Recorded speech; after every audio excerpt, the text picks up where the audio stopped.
esta noche con María Jaraquemada, desde hoy, desde esta tarde, presidenta de la Comisión de Expertos Pro Probidad, que anunció el presidente Boric. María, muchas gracias por acompañarnos. Muy buenas noches. Muchas gracias, Álvaro. Buenas noches. Una comisión que se formó en las últimas horas. ¿Qué podemos contar de la génesis y además de la configuración, ¿no?, que el presidente resaltaba que es muy transversal? Sí, es una comisión que quizá es pequeña en su integración. Somos 5 personas. Y efectivamente somos personas que venimos de la academia o la sociedad civil, sin vínculo con el Estado.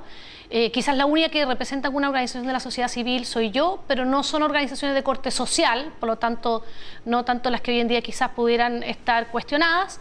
Y la idea es poder aportar con la experiencia previa que tenemos estas personas en temas de transparencia, en las transferencias, en el vínculo entre estas instituciones privadas sin fines de lucro con el Estado, para la idea es que efectivamente haya mayor rendición de cuentas, pero también eficiencia. Yo creo que hay que buscar acá delicados equilibrios, pero la idea es intentar aportar en ese sentido. En estas pocas horas, ¿qué se ha podido conversar respecto al piso básico? ¿Los frutos mínimos que debería tener esta comisión? El presidente nos mandató para algo bastante concreto, que es en 45 días darle un informe con recomendaciones de política pública. Nosotros no vamos a investigar, nosotros no vamos a levantar información del perfil de estas organizaciones, nada. Nosotros lo que vamos a hacer es lo que nos compete, que son recomendaciones de política pública para efectivamente hacer que esta relación entre el Estado y las instituciones privadas sin fines de lucro, incluyendo las corporaciones municipales, nos dijo el presidente de la República, sea más transparente, haya más rendición de cuentas, pero también sea eficaz. O sea, la idea tampoco es, por ejemplo,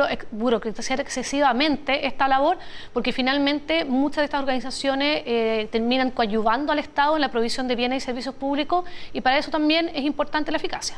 ¿Es una comisión Engel 2.0, como se ha dicho? Yo creo que bastante más acotado su mandato, y al final vamos a ver un poco qué va a ocurrir. Todavía no sesionamos por primera vez, hoy día solo tuvimos una reunión con el presidente de la República donde conversamos sobre este mandato. Se le señaló al presidente que ya ha habido comisiones previas en esta materia y que obviamente la idea no es que quede este informe en un cajón, y él se comprometió con toda su voluntad a que efectivamente desde el Poder Ejecutivo iban a hacer todo lo posible para que esto no fuera así. Obviamente el Poder Legislativo tiene mucho que decir, sí. Pero el viernes vamos a sesionar por primera vez y ahí vamos a ir estableciendo cómo vamos a trabajar, cuál va a ser la metodología. Pero la idea también es escuchar a organizaciones de la sociedad civil, por ejemplo, escuchar a quienes tienen expertise en esta materia, y probablemente tampoco es inventar la rueda. Hay, como la Comisión Engel y otras muchas comisiones, tanto nacionales, experiencia internacional, etcétera, que hay previamente trabajo hecho. Chile Transparente, por ejemplo, tiene un informe en la materia que es muy actual, a pesar de que es del año 2012. Por lo tanto, probablemente yo creo que acá va a ser un trabajo también de recopilar mucho y de hacer recomendaciones bastante concretas que puedan ser una hoja de ruta útil para los poderes legislativos. ¿Qué vacíos dejó la Comisión Engel o la tramitación posterior de los insumos que dejó la Comisión? Bueno, hay muchas materias que no se han avanzado, no ha avanzado mucho desde la Comisión Engel. Por ejemplo, municipios, diría yo, que es algo que le dedicaron bastante esfuerzo y bastante tinta, pero lamentablemente son pocos los avances, y creo que hoy en día hemos visto las consecuencias de esa falta de fortalecimiento. Hay un proyecto de ley que está discutiendo en el Congreso, y aquí también vamos a tocar el área que tiene que ver con las corporaciones municipales. Pero también la Comisión Engel no se metió de adrede, por así decirlo, en los temas de la sociedad civil, porque sus integrantes, casi todos provenían de organizaciones de la sociedad civil, entonces consideraban que era un poco complejo que se estuvieran dando propuestas a sí mismos, y por lo tanto las propuestas no las hicieron hacia la sociedad civil. Entonces, en ese sentido se podría decir que la Comisión Engel, salvo en aspectos tangenciales, no tocó esta materia, y por lo tanto quizás acá también podría ser un complemento al trabajo que ya hizo esa comisión. Uno entiende que esta nueva comisión debería entregar insumos, propuestas, no sé si un anteproyecto de ley, si se puede llamar así, para entregar y que el gobierno lo envíe al Congreso. ¿Cómo ve el escenario legislativo, el actual escenario legislativo para avanzar en temas como estos? Bueno, nosotros todavía no hemos tenido ninguna retroalimentación o ninguna reunión, por ejemplo, con el Congreso o con los presidentes de ninguna de las cámaras, por lo tanto no sabemos, pero yo creo que en general esperemos que haya voluntad. Nosotros sabemos que nuestro trabajo llega hasta hacer recomendaciones, y es el presidente y el Congreso los que tienen el poder para hacer los cambios.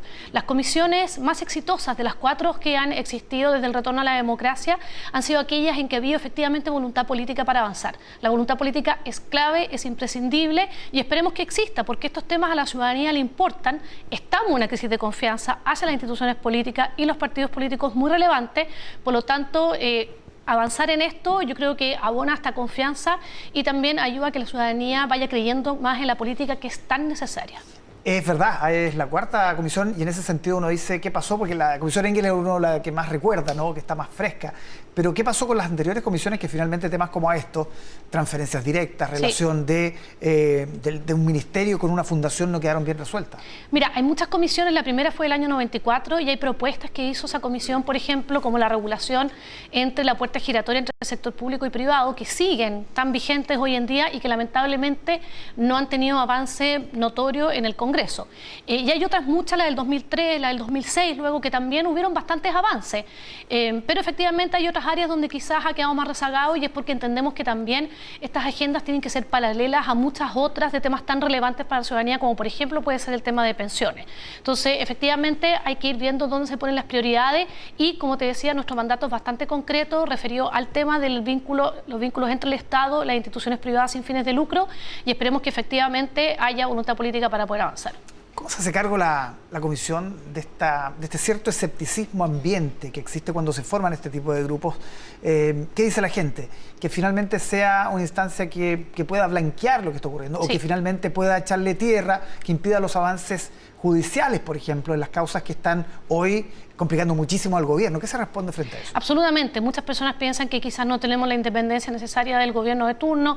Muchas veces nos preguntan cuánto nos van a pagar. Esto totalmente es pro bono, porque la idea no es que nosotros dependamos tampoco de ninguna manera del gobierno. Y el presidente también nos dio bastante libertad, por así decirlo, dentro del mandato que él nos dio. O sea, acá no hay pautas preestablecidas. Nosotros tenemos la independencia de nosotros organizarnos como queramos y funcionar. Y lo que hizo el gobierno fue darnos, o sea, ponernos a disposición todo el apoyo necesario. Pero somos súper conscientes, yo soy muy consciente de la crisis de confianza que hay y bueno, yo creo que quizás con los hechos demostraremos que somos un grupo que queremos tratar de aportar lo más que podamos, que somos imparciales, pero que nada es perfecto tampoco. La política, esto no es ciencia exacta tampoco y nosotros vamos a tratar de hacer recomendaciones donde creamos que es más urgente y que es viable avanzar. Se puede avanzar en temas administrativos que no requieren proyectos de ley y en muchos otros se requerirán proyectos de ley que también a veces no son de llegar y sacar en 4 meses, porque también muchas veces legislar con mucha premura puede hacer que legislemos mal y que el día de mañana estemos nuevamente viendo las insuficiencias regulatorias. Entonces yo creo que puede ser con un sentido de urgencia, pero también con reflexión al respecto y creo que es importante ir dando señales que ojalá a las personas le dé la confianza necesaria. Y con un avance judicial que va a ir en paralelo, digamos.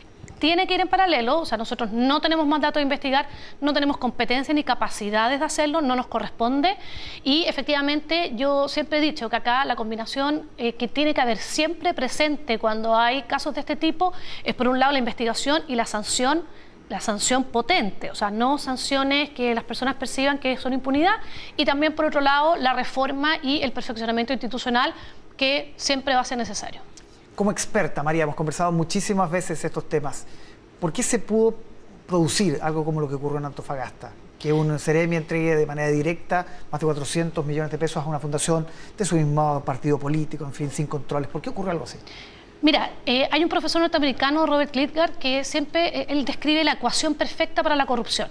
Y él dice, ahí donde hay monopolio para la toma de decisiones, donde hay mucha discrecionalidad y hay poca transparencia y rendición de cuentas, es la tormenta perfecta para que se produzcan casos de corrupción. Yo creo que aquí efectivamente había mucha discrecionalidad en la toma de decisión, estamos hablando de montos bastante altos que se podían entregar y yo creo que la transparencia operó porque por algo conocemos este caso, pero efectivamente yo creo que ahí es donde podemos mejorar los procedimientos para tratar de reducir estos riesgos, porque eliminarlos del todo, Álvaro, es imposible.